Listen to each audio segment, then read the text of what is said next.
Hello everyone, Namadan Gauri and hello MGs. ஜெயலலிதாக்கு என்னாச்சு, ஜெயலலிதா எப்படி இறந்தாங்க அப்படிங்கிற ஒரு கேள்வி தமிழ்நாட்டில் எனக்கு மட்டும் கிடையாது, உங்களுக்கு மட்டும் கிடையாது, மொத்த தமிழ்நாட்டுக்கே வந்து கிட்டத்தட்ட பல வருஷமாக இந்த கேள்வி வந்து நம்மளோட மைண்டுக்குள்ளே ஓடிட்டே இருக்குது. ஒரு சின்ன எக்ஸாம்பிள் சொல்லணும்னா, இந்த சேனலில் நீங்கள் இப்போ ஒரு யூடியூப் சேனல் பார்த்துட்டு இருக்கீங்கல்ல, ஸோ இந்த மதன் கௌரி யூடியூப் சேனலில் நான் போஸ்ட் பண்ண 10வது வீடியோ அதுன்னு நினைக்கிறேன். நான் வந்து காலேஜ் படிச்சுட்டு இருந்தேன். காலேஜ் படிச்சுட்டு இருக்கப்போ ஒரு யூடியூப்னா என்ன அப்படின்னு எக்ஸ்ப்ளோர் பண்ணுற ஒரு காலகட்டம். ஸோ நான் அந்த சேனலில் போஸ்ட் பண்ணுற 10வது வீடியோ, அதில் வந்து ஜெயலலிதான்னு ஒருத்தங்க நம்மளோட சீஃப் மினிஸ்டர் இறந்துட்டாங்க. ஸோ அவங்க எப்படி இறந்தாங்கிறது எல்லாருக்குமே ஒரு மிஸ்ட்ரியாக இருக்குது. இதுக்கான பதில் கிடைச்சா நல்லா இருக்கும்னு நான் சொன்னேன். அதை நான் சொன்னப்போ எனக்கு ஒரு 500 சப்ஸ்கிரைபர்ஸ் இருந்திருப்பாங்க. நான் ஒரு காலேஜ் ஸ்டூடெண்ட்டாக இருந்தேன். இன்றைக்கி நான் ஒரு ஃபுல் டைம் யூடியூபர் ஆகிட்டேன். 50 லட்சம் சப்ஸ்கிரைபர்ஸ் வந்துட்டாங்க. நான் கேள்வி அதே தான் இருந்துகிட்ருக்கு.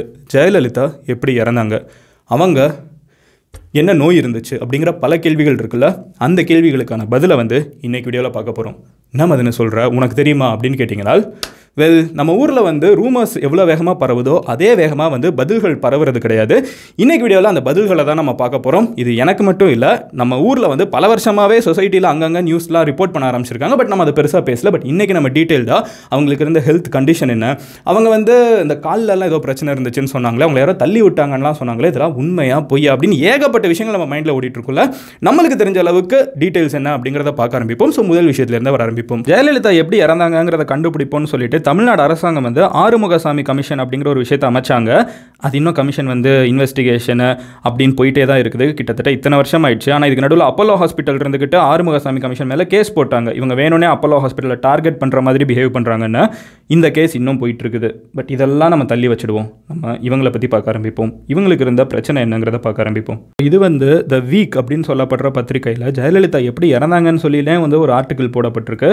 இந்த ஆர்டிக்கலில் நீங்கள் கொஞ்சம் கீழே வந்தீங்கன்னு வச்சுக்கோங்களேன், ஒரு இன்ட்ரெஸ்டிங்கான ஒரு பர்டிகுலர், இது ஆக்சுவலாக மொத்த கதையே இந்த ஆர்டிக்கலில் வந்துடும். அவங்க வந்து அந்த ஹாஸ்பிட்டல் இருந்து சூப் குடிச்சாங்களோ ஜூஸ் குடிச்சாங்கன்னு சொன்னதாக இருக்கட்டும், அதுக்கப்புறம் வந்து அந்த ரிச்சர்ட் பாய்லே அப்படின்னு சொல்லப்படுற ஒரு டாக்டர் நம்ம ஊருக்கு வந்ததாக இருக்கட்டும், இது எல்லாத்தையுமே கவர் பண்ணிவிட்டு கடைசியில் என்ன சொல்கிறாங்கன்னு பார்த்தீங்கன்னா, அவங்களுக்கு இருந்த உடல் பிரச்சனை என்னன்னு சொல்லிட்டு ஒன்று போடுறாங்க. இதில் என்ன சொல்கிறாங்கன்னு பார்த்தீங்கன்னா, முதல்ல வந்து ஜெயலலிதா அவங்க இருக்காங்கல்ல, அவங்களோட ஹைட்டே வந்து 5 feet தான் இருந்திருக்கு. அவங்களோட வெயிட் வந்து 106 kg இருந்திருக்கு, விச் இஸ் ஒபிசிட்டி. ஓகேவா? ஸோ அவங்க வந்து ஜென்ரலாகவே தெரியும், வெயிட் எக்ஸ்ட்ரீமாக இருந்தால் ஹெல்த் காம்ப்ளிகேஷன்ஸுங்கிறது வந்து ரொம்ப காமனாகவே வர ஆரம்பிச்சிருக்கும். அது கூடவே பார்த்தீங்கன்னா வந்து உங்களுக்கு கார்டியாக் ப்ராப்ளம்ஸ் நிறைய இருந்திருக்கு. அண்ட் அதுக்கு கீழே வந்தீங்கன்னா லிஸ்ட்டு போட்டிருக்காங்க பாருங்கள். Septic shock, hypothyroidism, vertigo, அப்புறம் irritable bowel syndrome, asthmatic bronchitis. Sorry doctors யாராவது பார்த்தீங்கன்னா அந்த ப்ரொனன்சியேஷனை பார்த்து டென்ஷன் ஆகிடாதீங்க. பேசிக்காக விஷயம் என்னன்னு பார்த்தீங்கன்னா, அன்னைக்கு நைட்டு வந்து அவங்க எதனால ஹாஸ்பிட்டலுக்கு கொண்டு செல்லப்பட்டாங்கன்னு நம்மளுக்கு தெரியாது. அவங்க இறந்து போன அன்னைக்கு நைட்டு வந்து 75 நாள் அதுக்கப்புறம் ஹாஸ்பிட்டலில் இருந்திருக்காங்கன்னு சொல்லப்படுது. அதுக்கப்புறம் அவங்க ஹாஸ்பிட்டலுக்குள்ளே இருந்து எல்லாமே தேறிட்டு வந்துட்டாங்க, உட்காந்து பேசிகிட்டு இருக்காங்க, இட்லி சாப்பிட்டுட்டு இருக்காங்கன்னு சொன்னவங்க வந்து எப்படி திடீர்னு இறந்து போனாங்கிற கேள்விக்கான பதில் வந்து நம்மளுக்கு தெரியாது. பட் நம்மளுக்கு தெரிஞ்ச விஷயம் என்னன்னு பார்த்தீங்கன்னா, ஜெயலலிதா முதல்ல 2011 ஆட்சிக்கு வரப்போ ஷி வாஸ் ஹெல்தி அப்படின்னு தெரியுது கம்பேரிட்டிவ்லி. ஆனால் 2016 அவங்க மறுபடியும் எலெக்ஷன் ஜெயிச்சு ஆட்சிக்கு வர்றப்போ, அந்த வருஷமே அவங்க இறந்தும் போயிடுறாங்க. பட் அவங்க அந்த ஆட்சிக்கு வர்றப்பமே வந்து நம்மளுக்கு கிளியராக தெரியுது, ஃபஸ்ட்டு 5 வருஷம் இருந்த ஜெயலலிதா வந்து ஹெல்த்தியாக இருக்காங்க. ஆனால் அடுத்து மறுபடியும் ஆட்சிக்கு வர ஜெயலலிதா சீஃப் மினிஸ்டராக இருந்தால் கூட அவங்க ரொம்ப ஹெல்த் வந்து அடி வாங்கியிருக்குங்கிறது வந்து நம்ம கண்ணு முன்னாடி பார்க்க முடியுது. அந்த மேடையில் வந்து அவங்க எப்படி பேசினாங்க, முதல்ல எப்படி பேசினாங்க, அப்புறம் எப்படி பேசினாங்க, அசம்பிளியில் எப்படி பேசுகிறாங்கிற எல்லா கம்பேரிசனும் இப்போ கண்ணு முன்னாடியே நான் காமிக்கிறேன் பாருங்கள். நம்ம முன்னாடியே இருந்திருக்கு, ஆனால் நம்ம கவனிக்காமல் விட்டுருக்கோம். இது என்ன வீடியோ அப்படின்னு பார்த்தீங்கன்னா, ஜெயலலிதா இருக்காங்கல்ல, ஸோ அவங்க இருந்துக்கிட்டு ஜெயிலுக்கு போகிறதுக்கு முன்னாடி, அதாவது பரப்பன அக்ரஹாரா அப்படிங்கிற பெங்களூர் ஜெயிலில் இவங்க சொத்துக்கு வழக்கில் அரெஸ்ட் பண்ணுறதுக்கு முன்னாடி பார்த்தீங்கன்னா நின்று பேசிகிட்டு இருக்காங்க. So she standing tall. And அசம்பிளியில் வந்து அவங்க நின்று பேசிகிட்டு இருக்கிற ஒருத்தங்க வந்து 2வது முறையாக ஆட்சிக்கு வந்ததுக்கப்புறம் அவங்க எப்படி பேசுகிறாங்கன்னு பார்க்குறீங்களா? எலெக்ஷனுக்கு முன்னாடி ஜெயிலுக்கு முன்னாடி ஓகேவா நின்று பேசிகிட்டு இருக்காங்க, ஆக்ரோஷமாக பேசிகிட்டு இருக்காங்க. இது அவங்க ஜெயிலுக்கு போயிட்டு வந்ததுக்கப்புறமே வந்து பயங்கரமாக ஃபிசிக்கலாக பயங்கரமாக கஷ்டப்பட ஆரம்பிச்சிட்டாங்கன்னு சொல்கிறாங்க. பல வருஷமாக ஹெல்த் காம்ப்ளிகேஷன்ஸும் இருந்திருக்கு. இந்த முறை பார்த்திங்கன்னா அவங்க உட்காந்து பேசிகிட்டு இருக்காங்க. அண்ட் இவங்க ஹெல்த் வந்து இந்த மாதிரி பிரச்சனையாக ஆரம்பிச்சிருக்குங்கிறது வந்து பல நியூஸ் சேனல்ஸில் பல ஆர்டிகல்ஸில் போடப்பட்டது. அதில் நான் பார்த்த சில லிங்க்ஸ் எல்லாம் வந்து இந்த டிஸ்கிரிப்ஷனில் கொடுக்குறேன். ஸோ ஃபர்தராக நீங்கள் பார்க்கணும்னு நினைக்கிறவங்க பார்த்துக்கலாம். இது என்ன வீடியோ அப்படின்னு பார்த்தீங்கன்னா, ஜெயலலிதா தன்னோட வாழ்நாளில் கடைசியாக கொடுத்த பப்ளிக் அப்பியரன்ஸ் இது தான். ஸோ இது வந்து அப்லோட் டேட் பார்த்தீங்கன்னா செப்டம்பர் 21, 2016. இன்றைக்கி நைட்டு தான் வந்து அவங்க அட்மிட் பண்ணப்படுறாங்க ஹாஸ்பிட்டலில் அவங்க வீட்டுக்கு போனதுக்கப்புறம். இது வந்து அதுக்கு முன்னாடி இருக்கிற அவங்களோட கடைசி பப்ளிக் அப்பியரன்ஸ் இதில் பார்த்தீங்கன்னா கூட இவங்க உட்கார்ந்த இடத்துல இருப்பாங்க. அவங்க எந்திரிச்சு போய் எங்கேயும் பேச மாட்டாங்க. அவங்களுக்கு வந்து மைக் வைக்கப்பட்டு அவங்க எடுத்து செல்லப்படுது. ஆனால் இது எங்கன்னு பார்த்தீங்கன்னா மெட்ரோ ட்ரெயினை வந்து துவக்கி வைக்கிறாங்க. இதை துவக்கி வைக்கிறதுக்கு வெங்கையா நாயுடு வந்திருக்காரு. ஸோ யூனியன் மினிஸ்டர் வந்து திறந்து வச்சுட்டு இருக்காரு. சீஃப் மினிஸ்டர் வந்து ஆனால் அந்த இடத்துக்கு போகாமல் அவங்க வந்து ஒரு ரிமோட் கண்ட்ரோலில் வந்து இவங்க இதை இங்கேருந்து கொடுத்துட்ருக்காங்க. இந்த இடத்துல மெட்ரோ ட்ரெயின் முன்னாடி வந்து பார்த்தீங்கன்னா வெங்கையா நாயுடு இங்கே இருக்காரு. ஆனால் இவங்களால இங்கே போக முடியல. அந்தளவுக்கு இவங்க ஹெல்த் வந்து ஆல்ரெடி காம்ப்ளிகேட்டடாக இருக்குது அப்படிங்கிறத சொல்கிறாங்க. இங்கே பார்த்தீங்கன்னா இவங்க ரிமோட் கண்ட்ரோல் ஓப்பன் பண்ணுவாங்க. யூனியன் மினிஸ்டர் அங்கே ஆல்ரெடி வெயிட் பண்ணிட்டுருக்காங்க பாருங்கள். ஸோ இவங்க இங்கேருந்தே ஓப்பன் பண்ணுறாங்க. இவங்களால அங்கே போக முடியல. சென்னையில் தான் இருக்காங்க. ஆனால் அவங்களோட செக்ரட்டரியேட்லேயே இருக்காங்க. இவங்களால அங்கே போக முடியல. பார்த்தீங்கன்னாலும் தெரியும் இவங்க இங்கேருந்து ஃப்ளாக் காமிக்கிறாங்க. யூனியன் மினிஸ்டர் அங்கேருந்தே ஃப்ளாக் காமிக்கிறாங்க. பட் ஆக்சுவலாக ப்ரோட்டோகால் என்னன்னு பார்த்தீங்கன்னா சீஃப் மினிஸ்டர் வந்து இங்கே போயிருக்கணுங்கிறது தான். பட் அவங்களால போக முடியல. Because she was already feeling unhealthy. இதான் அவங்க கடைசியாக பப்ளிக்காக மக்கள் பார்த்தது. அதுக்கப்புறம் அவங்க ஹாஸ்பிட்டலில் அன்றைக்கி நைட் அட்மிட் ஆகிறாங்க. இதுவுமே ஒரு இன்ட்ரெஸ்டிங்கான வீடியோ. என்னதுன்னு பார்த்தீங்கன்னா 2011 வந்து இவங்க பதவியேற்கிற விழா வந்து நீங்கள் பார்த்துட்ருக்கீங்க. May 16, 2011 வந்து அப்லோட் பண்ணப்பட்ட ஒரு பர்டிகுலர் வீடியோ. இதில் பார்த்தீங்கன்னா இவங்க வந்து இங்கே உட்காந்துட்டு இருக்காங்க. ஸோ இப்போ பார்த்தீங்கன்னா கடைசி டே அவங்க அப்பியர் ஆனப்போ வந்து உட்காந்த இடத்துல மைக்கெல்லாம் இருந்துச்சு. இதானா 5 வருஷத்துக்கு முன்னாடி. இவங்க நடந்து போகிறத பாருங்களேன். எந்த ஸ்பீடில் நடந்து போகிறாங்க அப்படிங்கிற ஒரு விஷயம் கவனிங்களேன். இங்கே இருக்காங்க. ஸோ இந்த இடத்துல இருந்து ஒரு நார்மல் ஸ்பீடில் நடந்து போகிறாங்க. யாராக இருந்தாலும் இப்படி தான் நடந்து போவாங்க. போடியம்லேருந்து இவங்க இந்த வேகத்தில் வந்திருக்காங்க கரெக்டாக. இதே ஜெயலலிதா 5 வருஷம் கழித்து 2016 பதவி ஏற்கிறப்போ எவ்வளோ ஸ்பீடாக வராங்கன்னு பார்க்குறீங்களா? இது 2016 அவங்க பதவி ஏற்கிறது. இங்கே பாருங்கள் இவங்க நடக்கிற ஸ்பீடை பாருங்கள். ஒரு மாதிரி கூன் விழுந்த மாதிரியும் இருக்காங்க. அதே மினிஸ்டர்ஸ் இங்கே இருக்காங்க. ஆனால் அவங்க நடக்கிற ஸ்பீடை பாருங்கள்.